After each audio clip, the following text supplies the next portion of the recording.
I'm Claudine Chalfant with your Carolina Minute. Charlotte Fire Department's deputy chief is on administrative leave after an audit report revealed he had overcharged the city for work-related reimbursements.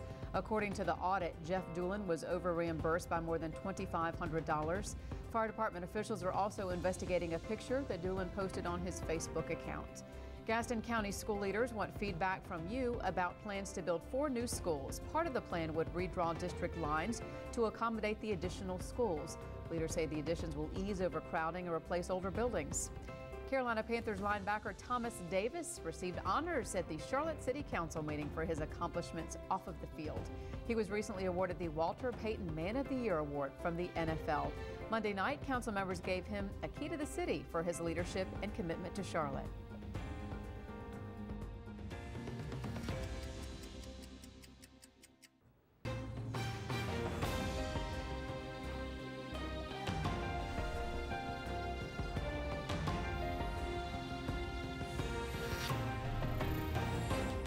You're watching Time Warner Cable News all night. Thank you for staying with us tonight here on Time Warner Cable News. I'm Anthony Austin. Here's Chief Meteorologist Jeff Crum with your Weather on the Ones forecast. Welcome back, everyone, as we continue through these evening hours. First day of the work week drawing to a close. A few rare peaks of sunshine earlier today, but we have a lot of clouds here this evening. More clouds moving in, and eventually we think a little bit of moisture arriving, but not until tomorrow morning. 52 was the high for the day, 43 degrees the low.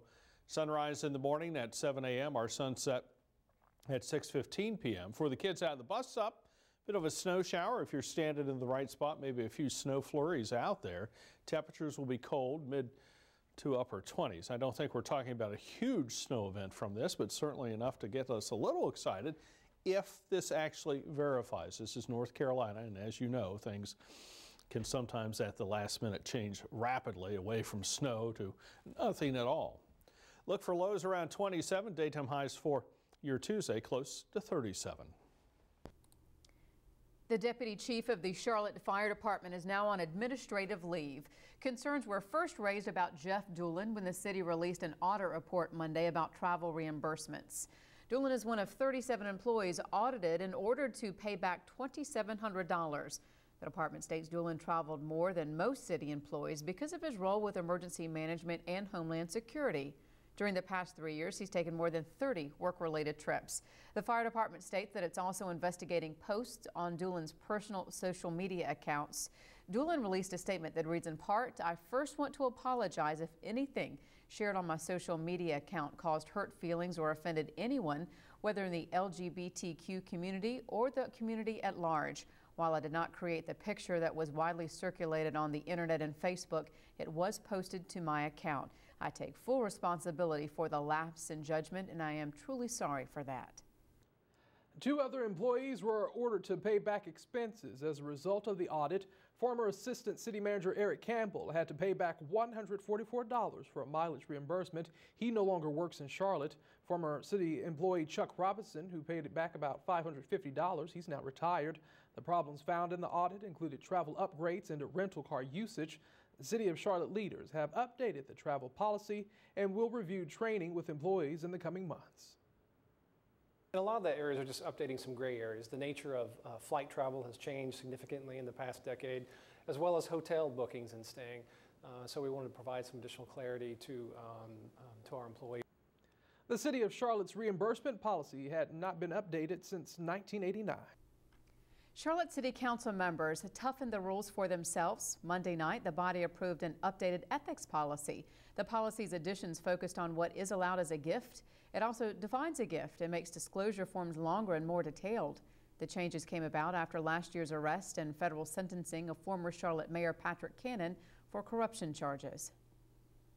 I am very pleased with this. I think this is probably the most far-reaching, strongest ethics policy that council in these parts have seen in a long time. No matter how many addendums that we make, if you're interested in not being a public service, if you're interested in your own personal spotlight, then you will figure out a way to take advantage. The city's ethics policy was last revised in 2010.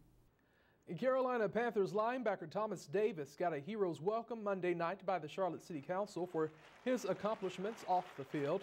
The veteran player received the honorary keys to the city for his leadership and community service in Charlotte. That includes the Thomas Davis Defending Dreams Foundation and an after-school academy. Davis and his head coach believe there's still plenty of good work left to be done. I think it just speaks to the work that we've been able to do in the community. It speaks to the stuff that we've been able to, just accomplish, the lives we've been able to impact. And, for us, it doesn't stop here. I think, as far as Thomas is concerned, I think it's an award that's very well deserved. He does so many things in our community, and he does it because he truly cares.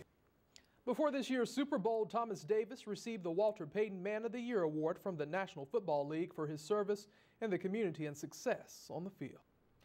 North Carolina Department of Transportation crews are prepping the roads for a possible winter weather headed our way. Trucks are brining all interstates and major highways in Mecklenburg and surrounding counties in anticipation of snowfall overnight and later this week. Crews will also work early Tuesday morning to remove any ice or snow before the morning rush hour begins. Charlotte and state transportation officials say they're watching the forecast hour by hour and will have crews on standby to respond to icy and slick spots. Charlotte-Mecklenburg police need the public's help identifying two suspects accused of stealing gasoline from a 7-Eleven last month. Officers say the two men and these fellows drove a van over a diesel ground tank at the gas station on Old Dowd Road. They then opened a trap door to the van and ran a hose to suck the fuel out of the tank.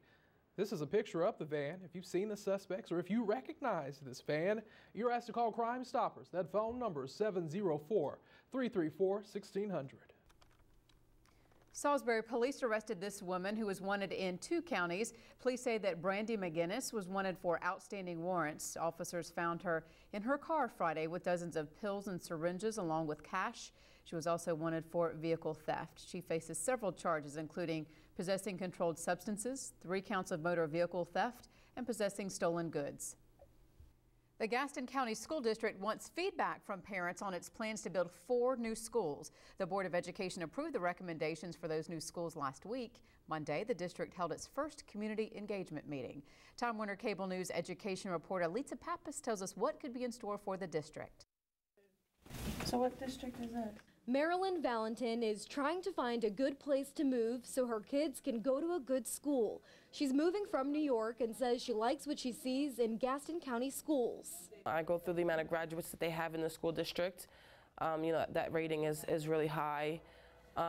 I look for like summer programs, maybe after school programs. And now she's learning Gaston County Schools could soon be redrawing its boundary lines to add new schools. And looking at future growth. Growth is one of a few reasons why the district wants to build new schools. Another reason is to replace older buildings. We have a number of school buildings in our community, in our county, that are more than 30 years old, and we have buildings that are more than 50 years old, so we have aging facilities. The district proposes to build a new elementary school in West Gastonia, a new middle school in Stanley, which would alleviate overcrowding in Mount Holly Middle School, plus create an elementary magnet school and a career and technical high school. We know that parents want options. New options that could come with big changes and reassignments. But first, Hagan says the district wants feedback from parents. So we can work together to make the best decisions for students. And that's what parents like Valentin like to see. That's your kid's future, and you have to be there. You have to be there 100%. In Gaston County, Lisa Pappas, Time Warner Cable News. Hagan says 2 of the new schools would be funded from a 2007 bond referendum, and the school board would work with the county to find out how to fund the others. The district is holding several more meetings this week. Tuesdays will be at Pleasant Ridge Elementary School. It will last from 7 in the morning until 3:30 in the afternoon. It's still wintertime across the Carolinas. The good news, we don't have the big Arctic air mass that we were dealing with last week, but we have a couple of opportunities for snow coming up. One of those is through the overnight hours, the other for Thursday. We'll give you a look at all the details coming up with your Weather on the Ones forecast.